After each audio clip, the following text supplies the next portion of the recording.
Bring in show music, please. This is Squawk Pod, and I'm CNBC producer Cameron Costa. On today's episode, Elon Musk offering over $97 billion for OpenAI, and President Trump pausing enforcement of laws banning bribery of foreign officials. You could argue that USAID is basically a massive soft power bribing machine. Right. And Hamas has postponed its next hostage release. The man who brokered the Israel-Lebanon agreement last year says reaching stability is an incremental process. It's Amos Hochstein. Conflicts don't end often with, a decisive moment the way World War II ended. They end messy, and this is what messy looks like. Plus, the Trump administration moved to cut National Institutes of Health research costs until 22 state attorneys general sued, and one judge granted the relief they were after. Former FDA Commissioner Dr. Scott Gottlieb on the healthcare agency cuts that may still be coming. I'm hearing that there's going to be some cuts made to broader health agencies. Perhaps the FDA, I hope they're going to be judicious how they think about doing any kinds of reductions at the FDA. It's Tuesday, February 11th, 2025, and Squawk Pod begins right now. Stand Becky by in 3, 2, 1. Cue it, please. Good morning, everybody, and welcome back to Squawk Box, or welcome to Squawk Box if you weren't with us yesterday. This is CNBC, and we are live from the NASDAQ market site in Times Square. I'm Becky Quick, along with Joe Kernan and Andrew Ross Sorkin. Here we go. It's a Tuesday. Elon Musk leading a group of investors offering to buy control of OpenAI for $97.4 billion. An attorney for Musk confirming to CNBC that they submitted that offer just yesterday, saying, quote, "It's time for OpenAI to return to the open source, safety-focused force for good that it once was." The consortium includes Musk, his startup XAI, and longtime investors including Ron Barron of Barron Capital, Joe Lonsdale of 8VC, an investment vehicle led by Endeavor CEO Ari Emanuel, among others. Now, in a post on X, OpenAI CEO Sam Altman said, "No, thank you, but we will buy Twitter for $9.7 billion if you want." They moved the decimal point, 9.74, instead of 97.4. And then Musk replied, "Swindler." Earlier this morning, Altman spoke to CNBC at the Artificial Intelligence Action Summit. I think it's to slow down a competitor and try to catch up with his thing, but I don't really know. Yeah, but you know him well, right? To the degree anybody does. Musk has been publicly feuding now with Altman, is suing OpenAI, accusing it of violating antitrust violations to try to keep it from converting into a for-profit corporation. And I just will say, having spent an enormous amount of time on the phone with various lawyers yesterday, trying to understand what's going on here, a hostile takeover of a not-for-profit, even though there's a for-profit entity, is a very unusual thing because any board member wouldn't necessarily have to sell you anything for on some kind of fiduciary basis. It's just a different kind of vehicle. And two, the company is currently valued at $157 billion. And potentially, if Masa comes in with his next slug of money, could be valued at close to $300 billion. So how you think you could show up with $100 billion, the whole thing is, and so I actually am a little bit, in terms of trying to understand what's going on here, in agreement with Sam's analysis there, which is just that, anytime that Sam Altman and this team has to spend more than 0 seconds a day worried about either a lawsuit or something else. I don't understand all of it, but I will say I thought that his offer for $97.4 billion was to try and buy control of the nonprofit entity coming into this. Right. But it sounded like, and this is just from my reading of the New York Times and other places, it sounded like this could be confounding in both California and in Delaware, where the company's founded, because if the nonprofit board chooses to take less money, that could raise issues that regulators could then get involved with and say, you can't do that. You can't hose basically the not-for-profit by taking a lower offer than whatever offer exists or goes through. I don't understand it either. It sounds like it could be complicating. Right. But even the New York Times said this shows that Elon Musk understands the weaknesses in this situation, and that authorities in California are already concerned about the not-for-profit transitioning into a for-profit.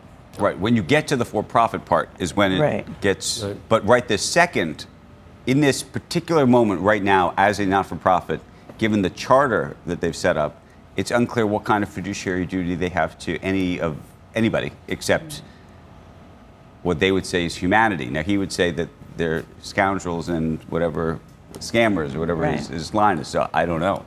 Well, XAI is behind, right? I mean, and that's what Altman is saying, is they want to just buy us because they can't figure out a way to actually create or it. throw a wrench in the works so they can catch up. What's Twitter really? What Twitter's worth, you pointed out, it's worth more than a lot 28. more. Yeah, I mean, it's closer to 30 billion, probably, and that's before anything. Probably 28 is what I've seen on the most recent valuations for it. Yeah. Look, Bloomberg had an extended interview with Altman this morning on the sidelines of that conference in France, and Altman was even more lashing out at. Douchey. Well, no, he was lashing out even more. Yeah, I mean, Elon is a smartass, and I mean, it's good to see two smartasses sort of kind of going at each other. They don't like each other. Well, he said the reporter from Bloomberg asked him, "Do you think that this is coming from a position of insecurity?" And he snapped back with something like, "I think his entire worldview is coming from a position of insecurity," which was. I mean, two amazing, brilliant geniuses. Yes. Yeah. President Trump has ordered a 25% tariff on steel and aluminum imports. That's an increase from his previous 10% rate. He also eliminated country-specific exemptions that allowed those metals to enter duty-free. Duty-free, I love the duty-free shop. Duty-free from Canada, Mexico, Brazil, South Korea, and others. The president outlined the rationale for the move yesterday. Protecting our steel and aluminum industries is a must, and today I'm simplifying our tariffs on steel and aluminum so that everyone can understand exactly what it means. It's 25% without exceptions or exemptions, and that's all countries, no matter where it comes from, all countries. If made in the United States, however, United States of America, there is no tariff, it's zero. So if it's made in the United States, there is no tariff. All you have to do is make it in the United States. We don't need it from another country. Those new rates are going to take effect in March. Then overnight, the president of the European Commission vowed to retaliate. She also said unjustified tariffs would trigger, in her words, firm and proportionate countermeasures. Let's take a look at the shares of some steel and aluminum producers. You can see all up in after hours, up more than a percentage point. President Trump also has pledged some reciprocal tariffs on companies that have tariffs on U.S. goods. He said he planned to announce a very sophisticated plan for those tariffs later this week. That soundbite that we just played, if you listened a little bit beyond that, he got into the idea of if you make it here, there are going to be no tariffs, which is an argument, he said, for why Canada should be the 51st state, that they would then have no tariffs. They would have to pay on any of these things. So you hear the same themes that come up again and again. In addition to tariffs, President Trump also ordering the Justice Department to provide revised reasonable enforcement guidelines for the Foreign Corrupt Practices Act. That's a 47-year-old statute that forbids U.S. companies from bribing foreign officials to win business. The White House says that the law puts U.S. firms at a disadvantage to overseas rivals because they can't engage in practices that are common among their foreign competitors. It sounds so good, but it's so bad. It hurts the country, and many, many deals are unable to be made because of it. Nobody wants to do business because they don't want to feel like every time they pick up a phone, they're going to jail. So we'll sign this. If you can't bribe, you can't win. The White House said that it would review cases currently under investigation. We were talking about this. Yeah, I can remember. It was. I don't remember. Like I had a flashback to when we were arguing about. I don't even know if it might have been long enough where it wasn't us, but. We're talking about the way things are done in Mexico for some company, a telecom, maybe, I'm not sure what it was. And if you don't this is vaguely coming back. Yeah, if you don't, down there, at the time, it wasn't even called a bribe. It was just, if you want to, either don't come down here and try and compete or learn the way business is conducted down there. I think it's still like that in a lot of countries around the world. It's a real world where we're the United States and we hold our head high and we don't do anything other, right, and we try and set an example. And then there's the real world where things aren't quite as clear cut in terms of black and white. I always think, cut the corners. Let's go. Let's win. Let's do whatever's necessary. I think we've had this discussion. Well, so okay, now I'll make it complicated. Mm-hmm. You could argue, and I'm not making a political argument. You could argue that USAID is basically a massive soft power bribing machine. Right. That's what it is. You're bribing the rest of the world. Might be totally ineffective. We don't know. I mean, I sometimes think to myself, I'll have no idea. But there's part of me that imagines that, somebody said, we'll do a deal, we'll help you in Iraq for this and that. Could you help us get Sesame Street? I don't know. I mean, look, the point is, there's going to be a lot of these things hopefully had a trade. Maybe there wasn't a trade, and which is a problem. But you actually, if you're going to be doing it, that's what these things are. Even in that world, there's probably bribes that are worth doing, bribes that aren't worth it. Where you're sure, and we need to get to the bottom of that. You think about somebody like Condoleezza Rice, former Secretary of State, has always said. She said that you have to have leverage when you're negotiating with anyone, and you want to do that both from not a carrot and stick, but from a stick and leverage. Like the military on one shoulder, she's always said, and the idea of economic potential and force on the other. So here's the conundrum. Yeah. As an American, particularly the American part, just as a journalist, you like transparency. You'd think transparency is good. Mm-hmm. If you're in the bribery business, actually transparency is bad. Meaning you're not going to be as good a briber if it's all transparent. Right? That's just the way it is. So even though I'm glad to be seeing all of these numbers in one way, I'm also conscious, which I'm not sure everybody else is, that if you put all these numbers out there, it creates its own conundrum. MCC has insomnia. Michelle Crusoe Cabrera is up. Mm-hmm. It was one of the executives down in Mexico trying to figure out how to expand Walmart. And to get construction of any Walmarts down there, you had to go to the local. And if you don't, you're not building a Walmart down there. And I was saying, you're in Mexico. I mean, let's smell the coffee, smell the Mexican good memory, coffee. Michelle. Yeah, good memory for her. And it, I had the deja vu. Cheese will be next. Next on Squawk Pod, Amos Hochstein, the lead negotiator of the Israel-Lebanon agreement under President Biden. He breaks down the latest developments in the Middle East and the potential unraveling of the Israel-Hamas ceasefire. Hamas is a terrorist organization that committed the crimes that they did on October 7th. But the ceasefire's point is to be able to get to a process that allows for these hostages to come back.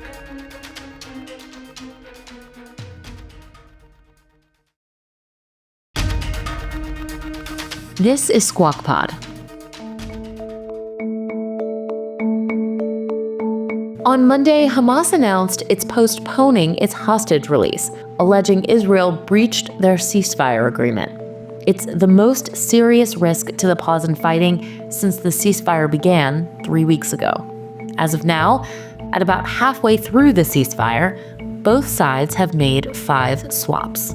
On Saturday, the 3 most recently released Israeli hostages returned home in a seemingly frailer state than those released earlier, increasing pressure on Israeli Prime Minister Benjamin Netanyahu to get the remaining hostages home.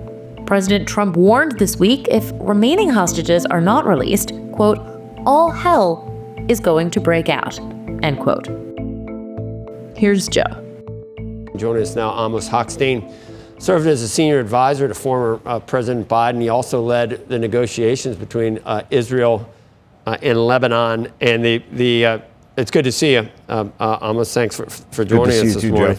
Do you believe, is it because of access to tents and mobile homes needed for shelter? Is that, that's what Hamas is claiming? Is it because of Trump's comments about Gaza? What's happening right now in your view? And are we at risk of this thing falling apart? First, good morning, Joe. It's good to be back. Look, I don't really know. We don't really know why Hamas is doing this. It is definitely not about any of these tactical violations of tents or aid. The fact is that Israel's aid is the aid that's going from Israel into Gaza is continuing at the on average at the rate that was expected, at the 600 trucks, the tents, and so on. That's all happening. I think that the broader issue here is that both sides are already in the debate about what happens on the phase 2. If you remember, we're in phase 1 of this agreement. At some point on day 16, they were supposed to start talking in earnest to negotiate the phase 2. That seems to be going slower. I think Israel is having a political debate about it. Not clear that Israel wants to do it. Not clear. So I think Hamas is probably flexing. I think they're also doing it on a, throwing in the wrench here on a Monday, yesterday, when the next release of hostages should be it's supposed to be on Saturday. So there's several days here to still work this out, and for them to have made their point. I think the most important thing, Joe, is to look at how the hostages looked, what happened at that horrible, fiasco of a PR stunt, that horror show that Hamas put on when they released the hostages, the first male hostages, who looked like they came out of concentration camps. And the focus should be on getting those hostages out as soon as possible. And that's what the ceasefire was all about. And that's what it needs to continue to be. It's frustrating. 3 at a time, the dribs and drabs, and what you just alluded to. Is there, in your view, has there been a softening of resolve or a softening of, I mean, I'm not saying there's any empathy for Hamas, but we should recognize exactly what that group is, what caused this, what October 7th was. But I just don't know how you take a harder stance without hurting your chances to get the remaining hostages out. I don't know what hell is going to happen, or there's going to be hell to pay. I don't know what that means when you can't, it's not like a targeted approach that you can take, that everybody's mixed in with everything else. And I don't know what that looks like, Amos. It's almost like Israel's hands are still tied because there are hostages. Well, I think that's right. And I think that's why Hamas took the hostages in the first place, right? To have these cards. This is a terrible, horrific situation. And I've been in close touch with many of the hostage families for the last, year and 4 or 5 months. And it's just the pain is unimaginable. Hamas is a terrorist organization that committed the crimes that they did on October 7th. But the ceasefire's point is to be able to get to a process that allows for these hostages to come back. And conflicts don't end often with, a decisive moment the way World War II ended. They end messy. And this is what messy looks like. And that means that you have to have a solution where the hostages get to come home. That can only be done with the end of the fighting. And then there has to be a solution for how do you maintain some kind of status quo into the future where Hamas cannot rebuild its military capacity and capability.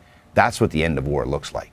They're not perfect. These are ends of conflict through ceasefire, cessation of hostilities, whether it's with Gaza or with Lebanon. They are not peace accords. They're not the end of the story. And so we have to recognize the difference between reaching a peace accord and reaching a ceasefire. It's just a halting of the hostilities. So it's hard to say that Israel is fighting with its hand tied behind its back. It has all the munitions, all the advantages. But at the end of the day, it does need to face 2 realities. One is getting the hostages out. And second, that there are roughly 2 million people living in Gaza. They're not going to disappear overnight. They're going to be there for a long time. And so you have to find some way to live in peace and security without taking some risks, but ones necessary to continue living, not ones that would risk a second October 7 down the road. With the tunnels and the bombs, the unexploded bombs, what we know of Gaza now, how can anyone live there, almost? And as outlandish as some of those suggestions that President Trump has made seem, is there any alternative to the status quo that we've seen for the past 50 or 60 years in Israel's view, that where maybe Palestinians don't live in Gaza, they live somewhere? Is there any way that could ever happen in your view, or is it a total pipe dream, almost? I tend to think that it's very difficult to imagine the forcible removal of 2 million people to places that don't yet seem feasibly to be in existence. So it just seems to me very, very difficult to imagine. And I worry that to get to phase 2, which releases the remainder of the hostages, we need to have some kind of an understanding of what does security look like in Gaza after phase 1, which means when Israel pulls out of Gaza. And I think that you can look at long-term solutions, perhaps, as President Trump is trying to do, but I think you have to look at what can happen right now. There were discussions over the last several months with key Arab and Gulf allies to see what kind of day after, so-called day after plan that allows for an internationalization of the security in Gaza and of the administrative authority in Gaza. I think that with all the risk, there is an ability to rebuild. We've done it before in other places in the world where at the end of conflict, there are unexploded ordinances and there is massive destruction. You still can build and rebuild, and it may require some creativity, but there has to be not just rebuilding for the sake of rebuilding, but to give Palestinians hope so that they can make a choice. I don't have to support Hamas. I should want to support a life that is normal.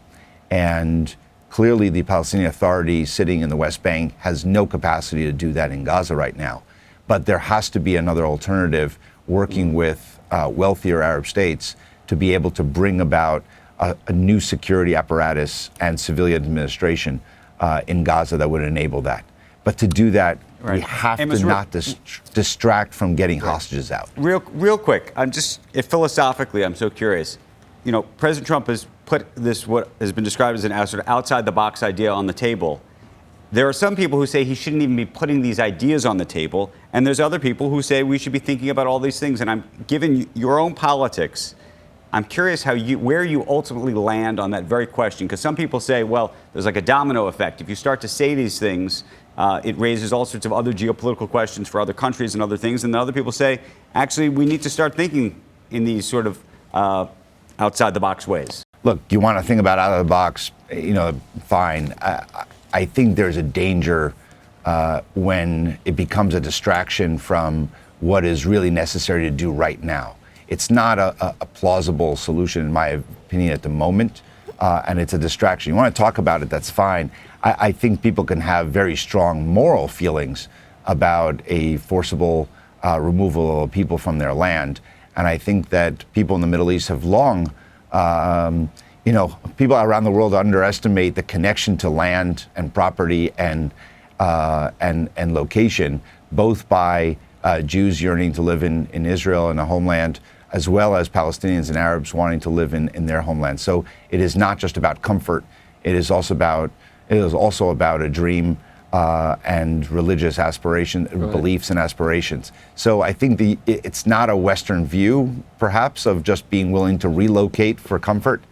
So I think, at the end of the day, you can talk about ideas, sort of long-term ideas outside of the box, but you got to stay focused on what is most important right now, and that is to make sure that the hostages continue to come out in phase 1, and you negotiate phase 2. But then we can be doing this all over again, 2, 3, 4, 5, 60 years, and that's been what we've seen. It's tough. You're right. Amos, thanks. It's good to have you on. I don't think we didn't even use did we say crude or oil or SPR? We didn't say one thing about that, did we? You are a Renaissance man. Maybe because it's going so well, Joe. Okay. But since the inauguration, what? Oh, no, you mean in general. You mean before that? Okay. Thanks, Amos. Good to have you. Coming up on Squawk Pod, former FDA Commissioner Dr. Scott Gottlieb reacts to proposed cuts to NIH funding. More on how this move, driven by Elon Musk and Doge, could reshape medical research nationwide.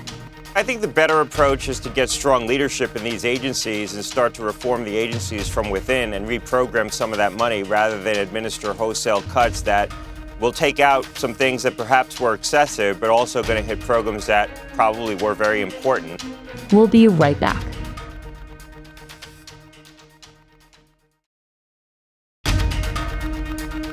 Welcome back to Squawk Pod. You're watching Squawk Box on CNBC. I'm Andrew Ross Sorkin, along with Joe Kernan and Becky Quick. We're right here in Times Square. A federal judge has temporarily halted the Trump administration's directive for the National Institutes of Health to slash indirect funding for research institutions to 15%. That's a move that could severely impact studies on critical health issues. Joining us right now is Dr. Scott Gottlieb, former FDA commissioner, a CNBC contributor, also on the boards of both Pfizer and Illumina.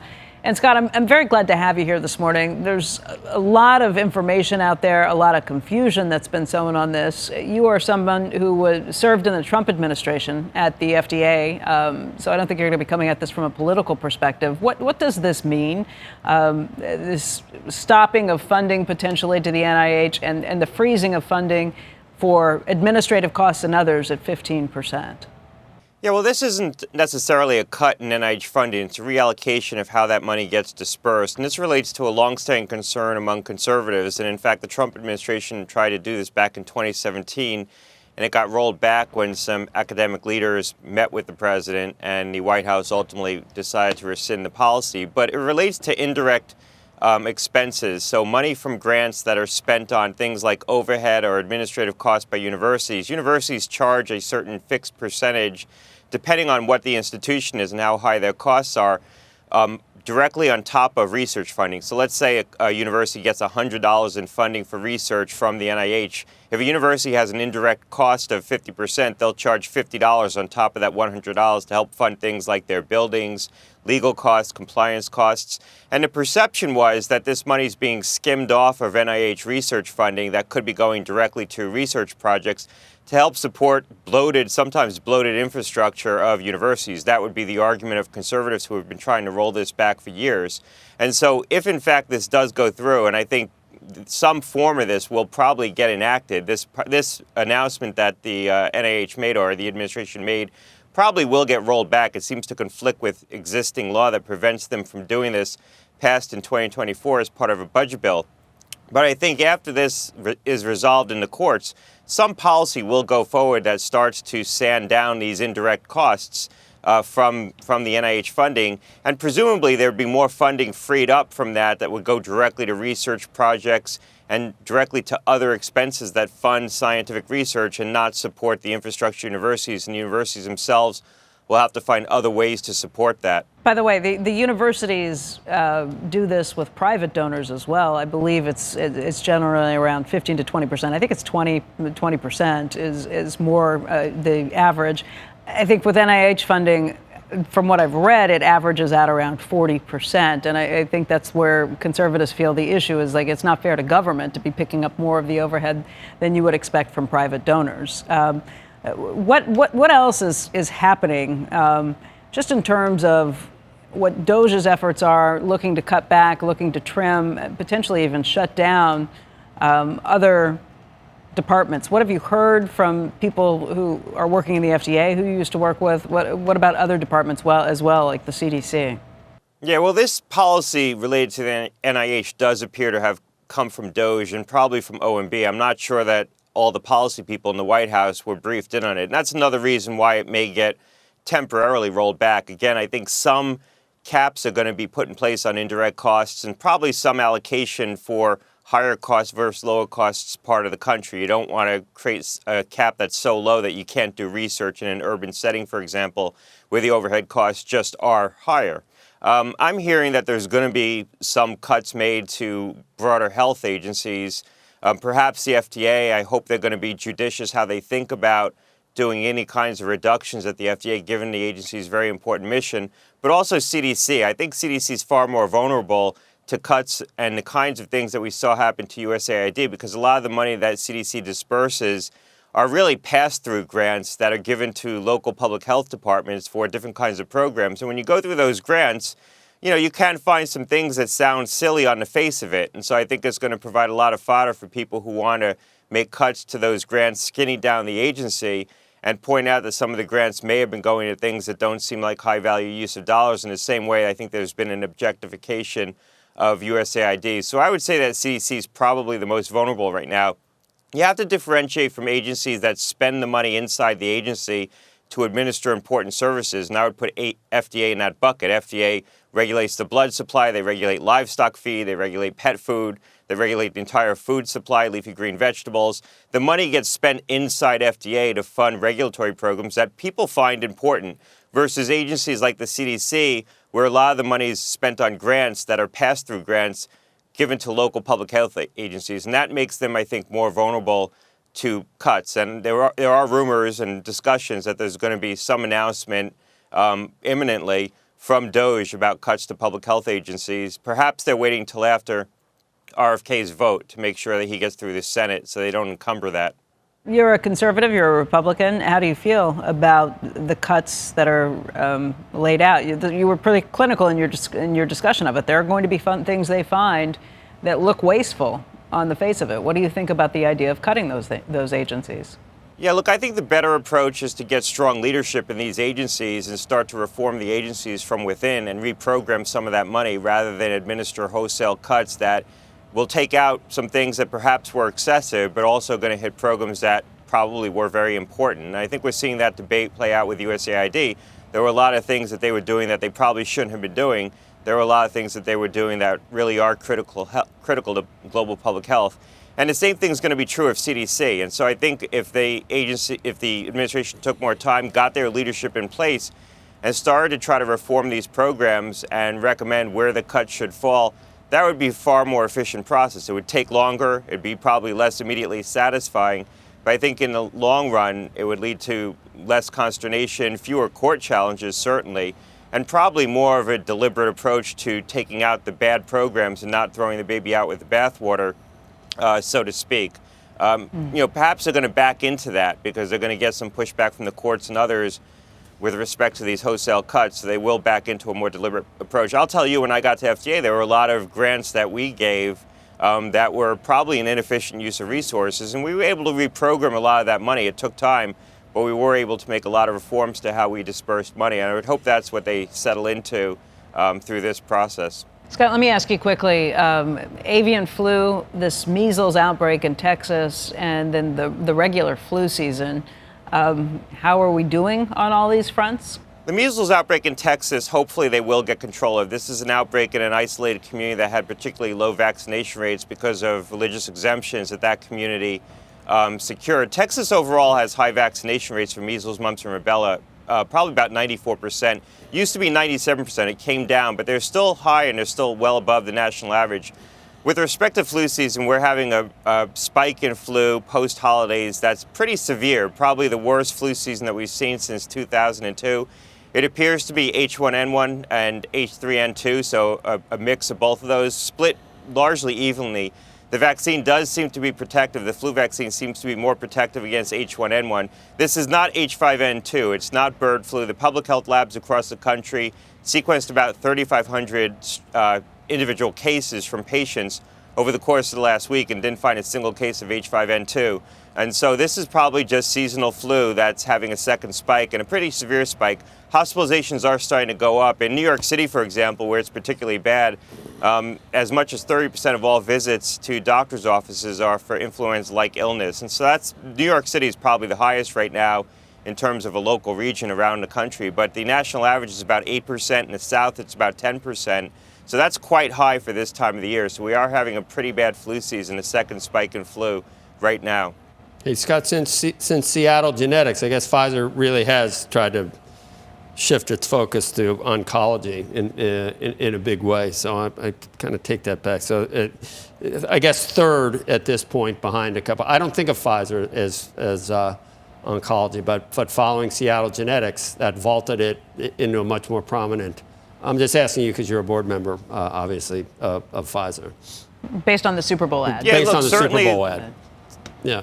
Yeah, look, the company had a very big platform in oncology prior to the Seattle Genetics acquisition and a very strong program in bispecific antibodies and small molecules. The Seattle Genetics acquisition certainly gives it an important new platform, these antibody-drug conjugates, which have become important in the treatment of cancer, particularly in conjunction with immunotherapy. So they're a big platform right now, and the company's clearly making a big effort to pivot into oncology and use the resources that they've acquired over recent years to make investments in cancer. Dr. Gottlieb, thank you. Thanks a lot. That's the podcast for today. Thank you for tuning in. Squawk Box is hosted by Joe Kernan, Becky Quick, and Andrew Ross Sorkin weekday mornings on CNBC starting at 6 Eastern. To get the smartest takes and analysis from that 3-hour TV show, follow us here on Squawk Pod wherever you get your podcasts. We'll meet you right back here tomorrow. We are clear. Thanks, guys.